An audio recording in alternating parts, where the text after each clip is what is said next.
Jai Shri Ram. GRE Verbal Workout. Let us look at this text completions. Let's look at the words below. Pacifist. Pacifist is one who opposes war. Who is a Dove, D-O-V-E. Dove describes a person, a politician or somebody who supports ahimsa, who is opposed to war. Dove also means a bird. It belongs to the pigeon family. It's a slightly smaller uh, kind of pigeon, and it is white in color, and it is a symbol of peace. So pacifist is one who Albert Einstein was a pacifist. Extreme pacifism, the word is peacenik. A peacenik, Peacenik. A peacenik is a derogatory term, insulting, pejorative term. It describes a person who is talking about peace and ahimsa even when subjected to the worst kind of humiliation. So that's a negative word, extreme pacifism. Obsequious means very slavish, behaving like a servant or slave or servile, servile, slavish, sequacious. Bellicose is warlike, itching for a fight. Okay, so pacifist we discussed. Obsequious means slavish. Bellicose or belligerent means very militant and always in a fighting spirit, ఎప్పుడు కొట్లాటకి కయ్యానికి కాలు దువ్వుతూ ఉండడము. Belly అంటే war. Okay, మళ్ళీ చెప్తున్నా తెలుగులో. ప్యాసిఫిస్ట్ అంటే ఎవడు? ఎప్పుడు అహింసావాది అనమాట. ప్యాసిఫిస్ట్ అంటే అహింసావాది, యుద్ధాన్ని వ్యతిరేకిస్తాడు. Gandhi was a pacifist. Albert Einstein was a pacifist. So pacifist అన్నది నెగిటివ్ వర్డ్ ఏం కాదు, ఒక విధంగా కొంచెం పాజిటివ్ టోన్ ఉన్నదే. ఓకే, పీస్నిక్ అంటే అతిగా ప్యాసిఫిజం. అబ్సీక్వియస్ అంటే మరీ బానిసలాగా, సెల్ఫ్ రెస్పెక్ట్ లేకుండా కాళ్ళు కడిగి తీర్థం పుచ్చుకుంటూ, సైకోఫెన్సీ, ఎస్వైసి సైకోఫెన్సీ స్పెల్లింగ్ ఏంటి? SYCOPHANCY. సైకోఫెన్సీ అంటే ఎవడు? చెంచాగిరి, ఫ్లాటరీ, అతిగా ఎవరినైనా పొగిడి వాళ్ళ దగ్గర నుంచి ఏదో లాభం కొట్టడానికి అనమాట. పొలిటికల్ పార్టీస్లో సైకోఫెన్సీ ఎక్కువ ఉంటుంది. అది. బెల్లికోస్ అంటే యుద్ధానికి ఎప్పుడు వెరీ అగ్రెసివ్. ఓకే, ఫేజ్డ్ అంటే ఏమిటి? గ్రాడ్యువల్గా, మెల్లిమెల్లిగా, అంచెలంచెలుగా, కొంచెంగా. Inch by inch life is a cinch, yard by yard life is hard అన్నాడు ఎవడో కవి. Inch by inch life is a cinch, CINCH. Cinch అంటే గ్యారంటీ. సించ్ అంటే something guaranteed.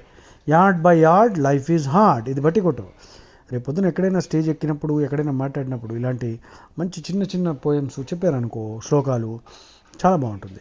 Inch by inch life is a cinch, yard by yard life is hard. అంటే ఏదన్నా జీవితంలో అంచెలంచెలుగా జ్ఞానము, ఐశ్వర్యము రెండు. ఫర్ ఎగ్జాంపుల్ నాలెడ్జ్ అన్నది కూడా రోజు కొంచెం నేర్చుకుంటూ ఉండాలి, వొకాబులరీ. తర్వాత డబ్బు కూడా రోజు కొంచెం సేవ్ చేస్తూ ఉండాలి, అప్పుడే ధనవంతుడిగా అవుతాం. సో ఫేజ్డ్ ఇన్ అంటే something done very gradually. Couched in మళ్ళీ ఫ్రేజల్ వర్బ్ అనమాట. కౌచ్ అంటే సోఫా, కౌచ్డ్ ఇన్ అంటే మాటల్లో పెట్టడము. I couched my anger in a poem అంటే నా కోపాన్ని కవిత్వం ద్వారా నేను వెలువడించాను. కౌచింగ్ ఇన్ అంటే పుట్టింగ్ ఇన్ టు వర్డ్స్, అక్షరాలు వర్డ్స్లో పెట్టడము. ఓకే, ఇంప్లైడ్ అంటే ఏమిటి? చెప్పకుండా చెప్పినది, అంటే మాట ద్వారా చెప్పలేదు, సైగలు చేయబడినది. లేక టోన్, మన వాయిస్లో ఒకప్పుడు మన వాయిస్ ద్వారా మనం కొన్ని కన్వే చేయొచ్చు. అంటే వర్డ్స్ మటుకు ప్రైజ్ చేస్తూ ఉండొచ్చు, కానీ టోన్ ఏమో తిడుతున్నట్టు.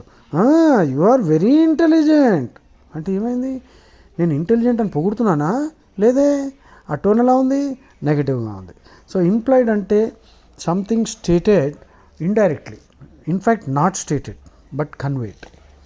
సో ఇప్పుడు చూద్దాం. ద డాష్ రెటరిక్ అంటే ఆర్ట్ ఆఫ్ పబ్లిక్ స్పీకింగ్. వాక్ చాతుర్యము, వాక్ శక్తి, వాక్ శుద్ధి, ఇవన్నీ వర్డ్స్. బ్రాడ్గా ఏంటంటే మంచి పబ్లిక్ స్పీకర్, వక్త. Rhetoric art of powerful and persuasive communication. Rhetoric can also mean, rhetoric అంటే ఇది కూడా ఉత్తినే కోటలు దాటుతున్నాయని. Big words, using big bombastic words. That dash rhetoric is so easily dash the language of patriotism is perhaps one of the greatest dangers of relying too heavily on the latter to bolster public morale. మొరాల్ అంటే ఏమిటి? Public మొరాల్ అంటే spirit, నీలో ఉత్సాహం, నీలో self confidence, వీటన్నిటిని morale అంటాం. అదే team spirit, esprit de corps అంటారు, ESPIRIT DECORPS, esprit de corps, public morale. So the dash rhetoric is so easily dash the language of patriotism that dash rhetoric is so easily dash the language of patriotism is perhaps one of the greatest dangers of relying too heavily on the latter to bolster public morale. So please take a pause. So my answer is that bellicose rhetoric is so easily couched in the language of patriotism. That is my answer. ఎందుకు అంటే aggressive rhetoric అనమాట. ఈ aggressive rhetoric అన్నది ఈజీగా భాషలో అది patriotism లాగా మనం ప్రజెంట్ చేయొచ్చు, కానీ అక్కడ పేట్రియాటిజంని దాటి అది జింగోయిజం అయిపోతుంది. JINGO, జింగోయిజం అంటే అగ్రెసివ్ మిలిటెంట్ పేట్రియాటిజం. అంటే పేట్రియాటిజమే కాదు, మా దేశాన్ని కొంచెం ఒక మాట అన్నామంటే కొట్టి చంపేస్తా అన్నట్టు, అది ఎక్స్ట్రీమ్ మిలిటెంట్ పేట్రియాటిజంని జింగోయిజం. సో ఇక్కడ మీనింగ్ ఏంటి రావాలి? That bellicose rhetoric is so easily couched in the language of patriotism is perhaps one of the greatest dangers. అది ఇందులో డేంజర్.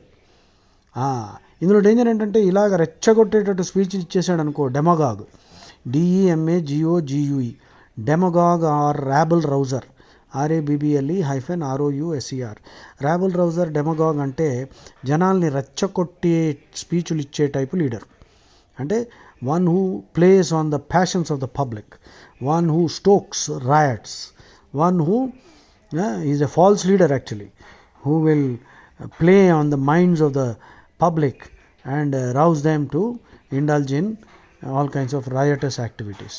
సో డెమగాగరీ అంటారు, డెమగాగ్ మనిషి, డెమగాగరీ అంటే ఇలాంటి రెచ్చగొట్టే స్పీచ్లు ఇచ్చి, ఇన్సెండియరీ స్పీచెస్ అనమాట, ఇన్ఫ్లమేటరీ స్పీచెస్. సో ఎస్, అది అయిపోయింది. నెక్స్ట్ కింద వర్డ్ చెప్తున్నా. పెల్మెల్ అంటే total disorder, confusion. Red blooded అంటే విగరస్, మ్యాన్లీ, మ్యాస్కులైన్, మగత్వం, మొగతనం. Red blooded male, that means full male అనమాట. విరాయిల్, మ్యాచో, మగతనం బాగా ఉన్నవాడు. Or it can also mean very vigorous and lusty and powerful. అలాగా. అవాంగ్ గార్డ్, ఇది మళ్ళీ French word.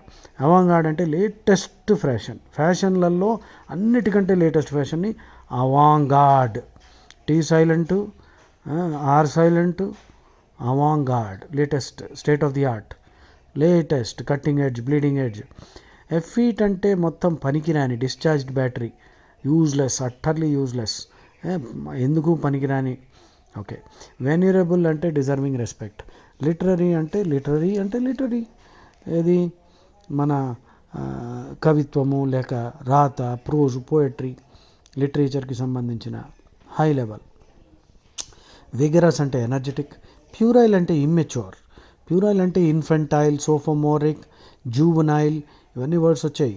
ప్యూరైల్, infantile, జూవనైల్, sophomoric. Amateurish అంటే immature. Callow, CALOW, callow youth. Callow అంటే immature. Timorous అంటే పిరికితనము, గట్స్ లేవు. Okay. The very title of Evelyn Waugh's Sword of Honour trilogy suggest a robust. Okay, robust అంటే energetic, tough and dash tale. Robust and అన్నాడు కాబట్టి ఏదో continuing వర్డే రావాలి. So నా వర్డ్ ఆల్రెడీ పట్టేసుకున్నాను నేను, ఎనీవే ఇప్పుడు నేను చెప్పను, నెక్స్ట్ చదువుతున్నా. And the bare outline seems to fit as the protagonist అంటే lead actor. Guy Crouchback serves as a commando, trains as a paratrooper and is dispatched to Yugoslavia to aid the partisans. Partisan అంటే రాజుని support చేస్తున్న వాళ్ళు లేక existing గవర్నమెంట్ని support చేస్తున్న వాళ్ళని partisan అంటారు. పార్టిసన్ అంటే showing loyalty to a narrow group, కానీ ఇక్కడ ఈ సందర్భంలో పార్టిసన్ అంటే supporting the government or the king who is in power. So పార్టిసన్కి opposite will be rebel, mutiny చేస్తున్నవాడు, తిరగబడుతున్నవాడు. డిస్పాచ్ అంటే send. In fact, however, Crouchback is an extraordinarily dash man, ill at ease with his younger, ill at ease ante uncomfortable, with his younger and more dash fellow officers and almost never motivated by appetite or impulse. వాడికి ఏమి యాపిటైటు అంటే కోరికలు, desires అలా ఏమి ఉండదు, వాడు ఇలాంటి వాడు. ఓకే, పాజ్ చేయండి, పాజ్. నా ఆన్సర్ చెప్తున్నా, పాజ్ చేయండి. My answer is first blank is red blooded. Second blank is an extraordinarily. So if in fact అన్నాడు కాబట్టి కాంట్రడిక్షన్ రావాలి. In fact however in fact రెండు వాడగానే కాంట్రడిక్షన్ రావాలి కాబట్టి second blank should be effete, third blank should be vigorous. So suggest అయితే అది చేస్తోంది కానీ వాస్తవంలో వాడు అలా లేడు. So that's my answer. I'm repeating it for you, just check. What's your answer? Red blooded, effete and vigorous. Okay, next one చూద్దాం. కింద వర్డ్స్ ప్రొపౌండ్ అంటే put forward, propound a theory, propose a theory, ఒక theory చెప్పడం, propounding. Albert Einstein propounded the theory of relativity. Gainsay అంటే deny, contradict, reject, disprove చేయడము లేక reject చేయడము. Demarcate అంటే అవుట్లైన్, గీత గీసి ఇది మా కంచ, ఇది మా జాగా, మీది, డిమార్కేట్ చేయడం, అవుట్లైన్ చేయడం. ఆస్ట్రోఫిజిసిస్ట్ అంటే ఫిజిక్స్, ఆస్ట్రానమీ అంతా హయ్యర్ లెవెల్ స్పేస్ గురించి చదువుతాడు. పాలీమ్యాథ్ అంటే గొప్ప స్కాలర్, ఎన్నో సబ్జెక్ట్స్లో ఎరుడిషన్, ERUDITE అంటే వెరీ లెర్నెడ్. ఆటో డైడాక్ట్ అంటే సెల్ఫ్ టాట్, డైడాక్టిక్ అంటే ట్రయింగ్ టు టీచ్, ఆటో డైడాక్ట్ అంటే సెల్ఫ్ టాట్. నా అంతటి నేను ఎన్నో పుస్తకాలు చదివి, నాకు గురువు ఎవడు లేడు, నేనే పుస్తకాలు చదివి జ్ఞానం అంతా తెచ్చుకుంటే then I become an autodidact. Hegemonic అంటే dominating, very powerful and dominating influence. Paradigmatic అంటే పర్ఫెక్ట్ మోడల్. మినిస్క్యూల్ అంటే వెరీ స్మాల్ అమౌంట్. ఇప్పుడు చూద్దాం. In the contemporary climate of academic specialisation, the typical university lecturer of only 2 centuries ago, who was expected to dash views on subjects as diverse as geography, physics and fine art, seems a veritable dash. And we forgot at our peril, at our risk anamata, that it was precisely such breadth of learning that led to some of the great discoveries and even dash shifts in the sciences. As when Darwin drew upon his knowledge of philosophy and economics to articulate his famous theory of evolution. Okay. So ఎన్నో subjects బాగా తెలిసిన వాళ్ళే ఏదో గొప్ప break throughs తీసుకురాగలుగుతారు అన్నది బ్రాడ్గా చెప్తున్నాడు ఇక్కడ. Now please pause, I'm also working. Pause and I'm going to tell you my answer later. This one is actually a little easier than the earlier one. Propound, polymath, paradigmatic. Propound, polymath and paradigmatic. That's it. I don't think there's any need to explain, and if you still don't understand, definitely contact me, mention in the comment section, or in class you can raise it. I will discuss it again for you. Jai Shri Ram.